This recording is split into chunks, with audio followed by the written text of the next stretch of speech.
Hello and welcome to the International Debrief. Today, I'm going to recap the recent conflict between the US and Iran, and what led up to the assassination by drone strike of one of Iran's top generals, Qasem Soleimani. 5 years ago, the United States and other world leaders decided to engage in a deal with Iran in order to ensure that it would not be able to obtain nuclear weapons. The US has long viewed Iran with nuclear weapons as a danger to itself and its interests, and wanted to make completely sure that Iran's nuclear program was being used only for creating nuclear reactors. The result of the discussions came to be called the Joint Comprehensive Plan of Action. It's an awfully vague name, which is why most people know it as the Iran nuclear deal. As a result of the deal, Iran would reduce its uranium stockpile drastically and enable international nuclear experts to inspect its plants, and a number of countries, including the US, France, Russia, and China, lifted sanctions on Iran. It's worth mentioning that before the deal, the US had frozen Iran's own assets overseas, so saying that the US was giving Iran billions of dollars as part of the deal, as some politicians did, is dishonest at best. The assets were Iran's from the beginning. In 2018, the Trump administration decided to no longer abide by the rules of the nuclear deal and reverted to the sanctions on Iran that were in place before the deal was signed.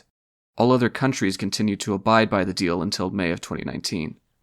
After these consultations, it is clear to me that we cannot prevent an Iranian nuclear bomb under the decaying and rotten structure of the current agreement.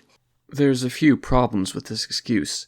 The deal gives all countries but Iran a great deal of power in ensuring Iran doesn't develop nuclear weapons. That is, after all, why the plan was enacted. Furthermore, according to all best evidence, Iran was not developing nuclear weapons. The deal had also just been signed 3 years ago, so it was hardly decaying. Regardless of why the US pulled out, Iran and the US were now re-established as strategic enemies. As 2020 was about to start, thousands of protesters surrounded the US embassy in Iraq. Most of them were members of militias funded by Iran protesting American airstrikes on them. No one was injured, but the reception area of the embassy was burned down. Then, the US took an unprecedented move.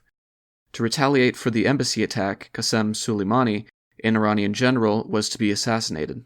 Soleimani was not only a general who had played a large role in defeating ISIS, he was also the most popular man in Iran.